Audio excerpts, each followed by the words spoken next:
Hope by xxImpressions. Chapter 6.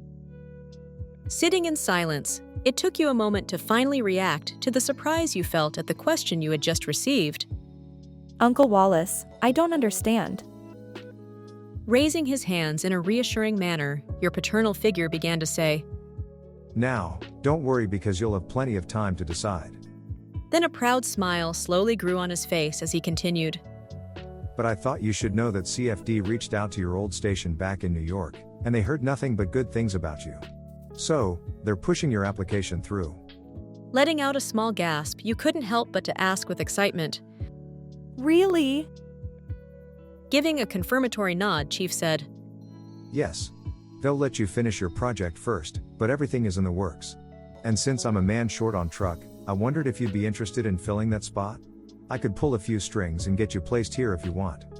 Honestly touched he'd even considered doing such a thing, your only response was an honored, You'd do that for me? The warmth from his expression was a pretty good indicator of answer. But still he replied, "I told your father that I'd look after you. And I meant it." He decidedly finished. Unable to hide the smile that formed on your lips at his words, you tried to rein in your emotions as you gave a grateful, Thank you, Chief. With a nod of his head, he concluded your meeting by saying, "No problem. Just let me know once you've made a decision and I'll get the paperwork started." Walking out of his office, you thanked him once again and began making a distracted trek through the firehouse. So caught up in your thoughts about your potential future, you weren't paying attention as you rounded a corner and nearly ran into someone. Catching yourself just in time to take an abrupt step back, you saw that you had managed to avoid another collision with your newest friend and confidant. Kelly. You happily exclaimed as you took in his smiling face. Hey! I was just looking for you. This was a regular sentence you were used to hearing from Severhide, as he was always making sure you were all right. Certain parts of you couldn't help but to feel flattered that a man such as himself kept taking the time to check in on you. Proving your point, he gestured toward the office with his head and asked, Is everything okay with Chief? Yeah, he actually just gave me some great news. Was your enthused reply. Trying not to become too excited, you recalled the lieutenant's first words and said, Wait, was there a reason you were looking for me? Since he had been seeking you out in the hopes of finally asking you out before your last shift ended at 51, Kelly didn't mind delaying his inquiry for another few moments while he heard your news. I just had a question for you, but it can wait. What did Bowden say? Your expression brightened as you gave your response. He's offered me a permanent place here at 51. Severhide's reaction mimicked the one you had earlier when he let out a genuinely surprised, Wait, really? Nodding enthusiastically, you replied with, Yup. I'll be on truck 81. Just as happy to see you overjoyed, Kelly gave you an excited hug as he spun you around and said, That's awesome. Congratulations. You let out a thank you through your laughter while he set you back on the floor. Locking eyes again, you suddenly felt shy as you realized how close you two still were. Kelly didn't seem to mind the proximity as he continued staring your way.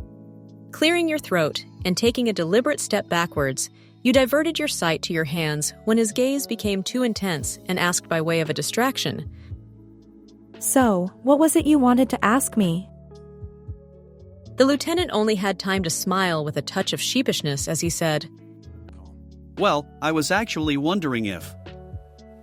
Before the firehouse's alarm cut him off overhead. Truck 81, Squad 3, Battalion 25, Ambulance 61, multiple vehicle crash at... As the crossroads were announced, you could see the look of disappointment wash down Kelly's face at being interrupted. Later, okay? You encouragingly said. He threw a small boyish grin your way. As he replied. Deal. Then you both hurried your way to your respective vehicles. Arriving at the scene in Battalion 25, you followed behind the chief and could see at least 5 cars were involved in the accident. 3 cars seemed to have hit each other in the middle of the intersection, and the other 2 must have been clipped since they were each facing the wrong way on opposite sides of the road, essentially blocking off all traffic. After taking in the sight, you raised your camera in order to take a picture of the firefighters and EMTs gathering around their Firehouse 51 leader as he began commanding them. Truck 81, work on getting those 2 cars out of the way and have someone on traffic control.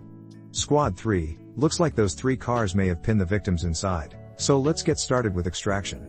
61, split up and help 81 and squad with anyone who needs medical attention. Let's go, let's go, let's go.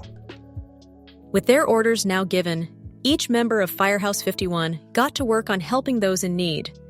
As Gabby and Brett went from vehicle to vehicle checking on people, they were happy to say that there were no serious injuries to report. This just left Truck 81 to move the clipped cars, while Squad 3 began to release their last trapped-in victim. Given the excitement you've experienced at some of their other rescues, you decided this one was more on the mundane side as you snapped pic after pic. But perhaps you had decided that a little too quickly, since the sound of someone laying on their car horn filled the air. "Come on, hurry it up already! I have to get to work!"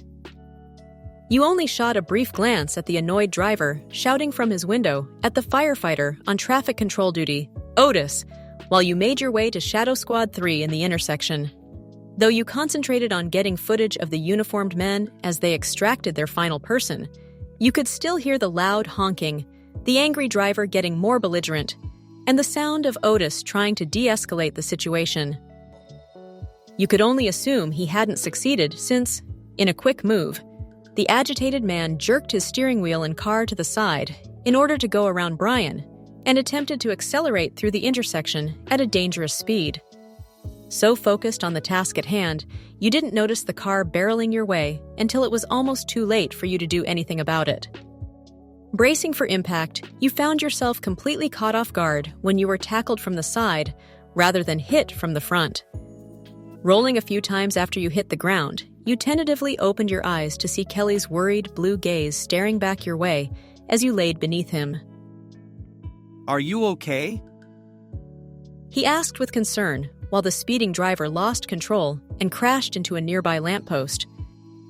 Taking inventory of your body after nearly being hit by a car, you nodded in affirmation and accepted Severhide's hands as he helped you up.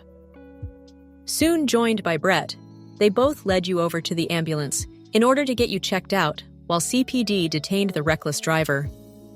Turning to the squad lieutenant after being given a clean bill of health, you were sincere as you gratefully said, Thanks for having my back again, Kelly.